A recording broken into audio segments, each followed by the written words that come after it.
दाये साद्रे फस्थे रंध्रे वाबल वर्जिते बंधनम स्थान नाशम च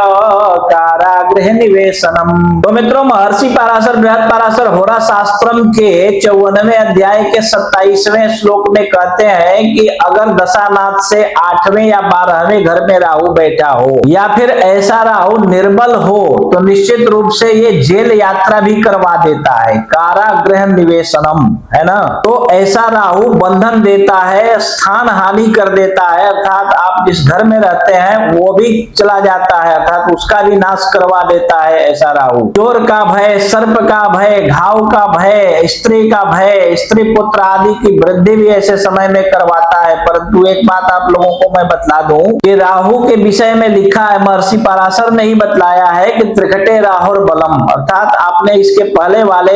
जो आख्यान थे हमारे उसमें आपने सुना होगा कि तीसरे घर में या छठे घर में बैठा हो तो अच्छा फल देता है, ठीक है। परंतु यहाँ 8वें और 12वें घर में बैठ करके शुभ फल नहीं देता है। 8वें में अगर राहु बैठा हो या फिर 12वें घर में बैठा हो तो निश्चित हो जाता है कि ये जेल यात्रा, और 8वें घर को तो थोड़ा सा सॉफ्ट भी रखते हैं, परंतु यदि 12वें घर का राहु हो तो निश्चित रूप से बंधन करवा देता है, जेल यात्रा करवा देता है। ऐसे समय में आपको बहुत ही संभल करके, हालांकि विदेश यात्रा भी करवाता है,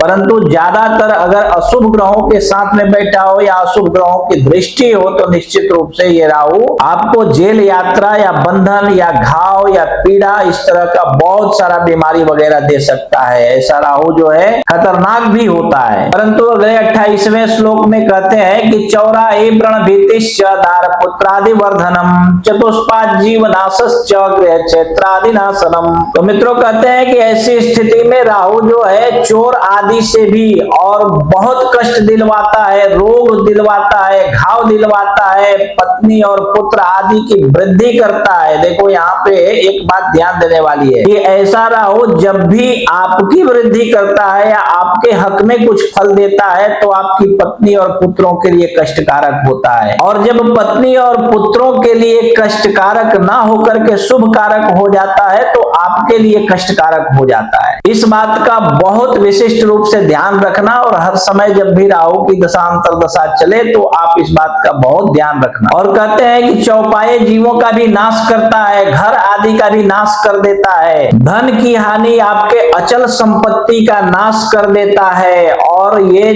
क्षय रोग आदि भी, पेचिश आदि रोग भी देता है जिससे आपको अत्यंत पीड़ा हो सकती है, ठीक है। तो इसी प्रकार बहुत संभल करके राहु के विषय में चिंतन कीजिए और अपनी कुंडली के विषय में जान लीजिए। और यदि इसके बाद भी आपको अपनी कुंडली समझ में ना आवे तो आप किसी कुशल श्रेष्ठ विद्वान ज्योतिषी को अपनी कुंडली दिखाइए, और यदि आपको आपके आजू बाजू में कोई कुशल विद्वान ना मिले तो आप अपनी कुंडली हमें दिखा सकते हैं। आप देश विदेश कहीं भी रहते हो, फोन कीजिए, फोन पर ही हम आपकी कुंडली देख करके एक एक बात विस्तार पूर्वक समझा करके बतला देंगे, ठीक है।